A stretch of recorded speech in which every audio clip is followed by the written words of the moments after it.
জি, আসসালামু আলাইকুম বন্ধুগণ। সবাই কেমন আছেন? আশা করি আল্লাহর রহমতে সবাই ভালো আছেন। আজকে আমরা একটা গুরুত্বপূর্ণ বিষয় নিয়ে আলোচনা করব। সেটা হচ্ছে আমরা যারা সংযুক্ত আরব আমিরাত থেকে ভিসা প্রসেসিং করা হয় বা অনেকের কাছ থেকে ভিজিট ভিসা আমরা সেল করা হয়। যে যারা দেশ থেকে আসবেন বা এমপ্লয়ি ভিসা যারা দেশ থেকে আসবেন, আপনি কারো সাথে যোগাযোগ করছেন ভিসা দেওয়ার জন্য। অথবা উনি বলতেছে ভিসা হয়ে গেছে বা আপনাকে ভিসা পাঠাচ্ছে। বিষয়টা কতটুকু সত্য আর বা কতটুকু মিথ্যা?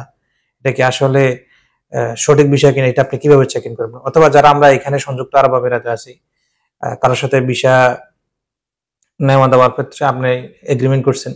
সেক্ষেত্রে বিষয়টা আজকে হচ্ছে, কালকে হচ্ছে, আপনাকে বলতেছে যে বিষয় হয়ে গেছে টাকা দেওয়ার জন্য। অথবা আপনি বিষয়টা কতটুকু সত্য হচ্ছে কি হচ্ছে না, আপনি এগুলো কিভাবে চেক ইন করবেন?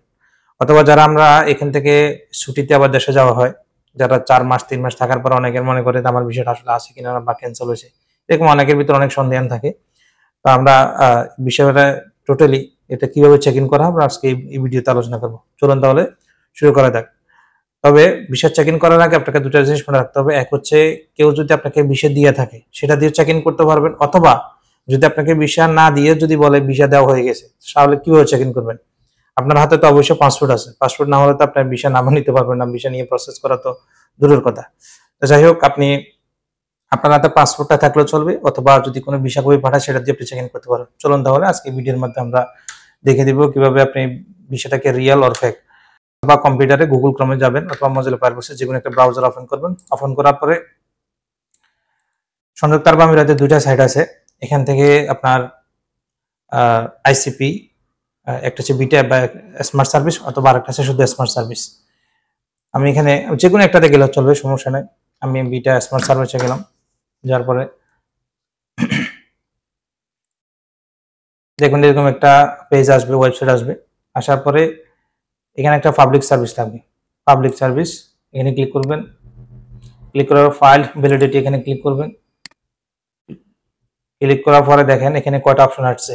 File number, passport information, residence, visa, MRI ID.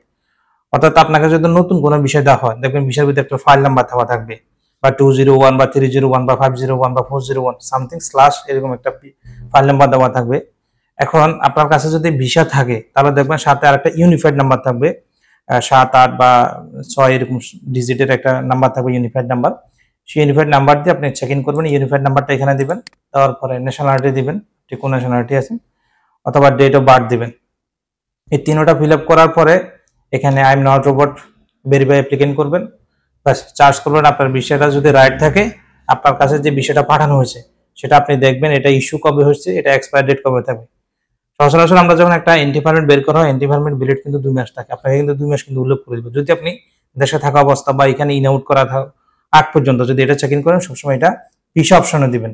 এখানে খেয়াল রাখবেন যদি আপনার নতুন ভিসা হয়ে থাকে বা নতুন ভিসা প্রসেসিং হচ্ছে, সেক্ষেত্রে অবশ্যই ফাইল নাম্বার থাকলেও যদি ভিসা থাকে তাহলে এখানে ভিসা সিলেক্ট করবেন, ফাইল নাম্বার থেকে ইউনিফাইড নাম্বার দিয়ে চেক ইন করতে পারবেন। এখন এখন আরেকটা বিষয় হচ্ছে যদি আপনার কাছে ভিসাই না থাকে তাহলে আপনি চেক ইন করবেন কিভাবে? এই যে বললাম পাসপোর্ট ইনফরমেশন, পাসপোর্ট ইনফরমেশন যাওয়ার পরে এখানে ভিসাতে ক্লিক করবেন। ভিসাতে ক্লিক করার পর দেখবেন আপনার পাসপোর্ট নাম্বার দিবেন, পাসপোর্টের এক্সপায়ার ডেট দিবেন, এবার ন্যাশনালিটি দিয়ে দিবেন। বাস আপনার পুরো, যদি আপনার ভিসা প্রসেস হয়ে থাকে তাহলে চলে আসবে, আর যদি প্রসেস যদি না থাকে নো ফাউন্ড, কর্নারে এরকম একটা ডায়লগ বক্স চলে আসবে, নো ফাউন্ড। আচ্ছা, এখন যাদের ভিসা অলরেডি আছে, যারা দেশে গেছে বা তাদের ভিসা ক্যান্সেল হয়েছে কিনা এটা কিভাবে জানবেন? যেহেতু ভিসা আছে ২ বছর রেসিডেন্স, সেক্ষেত্রে এখানে ভিসা অপশন থাকবে না, এখানে রেসিডেন্স ক্লিক করবেন। আপনি যে পাসপোর্ট দিয়ে ভিসা প্রসেস করছেন সেই পাসপোর্ট দিয়ে যদি চেক ইন করেন তাহলে আপনার ভিসাটা কি অ্যাক্টিভ আছে না ক্যান্সেল হচ্ছে এটাও কিন্তু শো করবে। তাহলে আপনার কাছে যদি কোনো ভিসা থাকে সেটা রাইট অর রং সেটা আপনি চেক ইন করতে পারবেন। অথবা আপনার কাছে যদি ভিসা নাও থাকে, যদি বলে আপনাকে ভিসা দিয়ে দিছে, তাও কিন্তু আপনি এটা চেক ইন করতে পারবেন। আশা করি বুঝতে পারছেন। ধন্যবাদ সবাইকে, সবাই ভালো থাকবেন। আসসালামু আলাইকুম।